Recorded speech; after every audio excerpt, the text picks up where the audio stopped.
এটা তো অন্ধ ভক্ত হয়ে গেল, আমরা দাস হয়ে গেল একটা দল। পঞ্চগড় এক সদর তেঁতুলিয়া ও আটোয়ারী আসনের প্রার্থী সার্জিস আলমের বিরুদ্ধে আয়ের তথ্যে গড়মিলের অভিযোগ উঠেছে।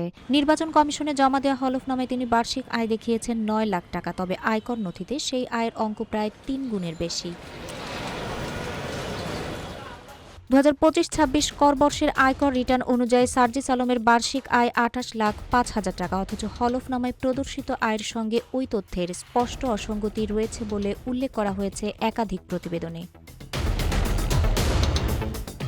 কিউব হোল্ডিংসের গল্পে সেই রেখাটি আঁকা হয়েছিল আজ থেকে ১ যুগ আগে। নকশাই আমাদের ভাষা। Cube holdings limited.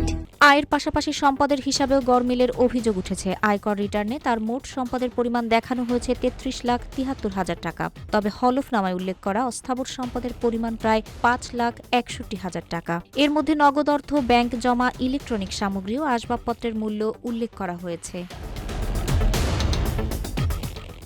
স্থাবর সম্পদের তালিকায় উপহার হিসেবে পাওয়া ১৬.৫% কৃষি জমির কথা বলা হয়েছে, যার আনুমানিক বাজার মূল্য ৫ লাখ টাকা।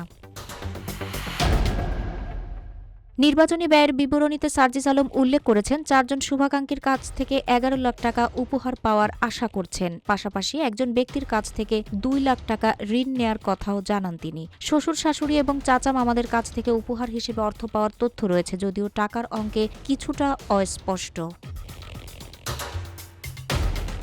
এ বিষয়ে মঙ্গলবার রাজধানীতে আয়োজিত এক অনুষ্ঠানে সাংবাদিকদের প্রশ্নের জবাবে দুদকের মহাপরিচালক মোহাম্মদ আক্তার হোসেন বলেন, সার্জিস আলমের হলফনামা সংক্রান্ত বিষয়ে যদি সুনির্দিষ্ট তথ্য ও প্রমাণ পাওয়া যায় তাহলে দুর্নীতি দমন কমিশন বিষয়টি গুরুত্বের সঙ্গে খতিয়ে দেখবে।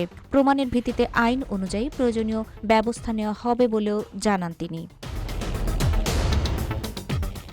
তাহেরা আক্তার, নিউজ ডেস্ক, রূপালী বাংলাদেশ।